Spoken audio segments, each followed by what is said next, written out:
இன்றளவு எவ்வளோ நிலைகள், எவ்வளவு தூண்கள் அப்போலாம் பார்த்துக்கங்க. அதாவது எவ்வளவு பொருட்கள் நடந்திருக்குன்னு பாருங்கள். இத்தனை வருடங்கள் கழித்து இங்க பாருங்கள் எப்படி எவ்வளோ பொருட்கள் அவங்க பயன்படுத்திய பொருட்கள் பல நாடுகள்லேருந்து பொருட்கள், அதாவது கண்ணாடி, ஜப்பானு, சிங்கப்பூர், மலேசியான்னு எல்லா நாடுகள்லேருந்து, பர்மா, இது போன்ற நாடுகள்லேருந்து நிறைய பொருட்களை அவங்க வந்து கொண்டு வந்திருக்காங்க. அது எல்லாமே இன்றளவும் தெரியுது. வெளிநாடுகள்லேருந்து கொண்டு வந்த பொருட்கள், இங்கேயே உருவாக்கப்பட்ட பொருட்கள், அதுவும் அவங்களுக்காக ரொம்ப நேர்த்தியாக தெளிவாக செய்திருக்காங்க. இதெல்லாம் இங்கே இருக்குது.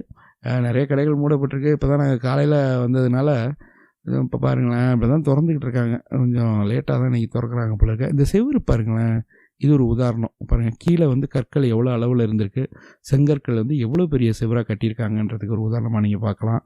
நீங்கள் இங்கே வந்தீங்கன்னா இங்கே நிறைய கடைகள் இருக்குது. அதில் எல்லாம் பொருட்கள்லாம் நீங்கள் பார்க்கலாம். அம்மி, குளவி, அது போன்ற மர வேலைப்பாடுகள் உள்ள பொருட்கள், அவ்வளவு நிலைகள், அவ்வளவு பொருட்கள் அப்படியே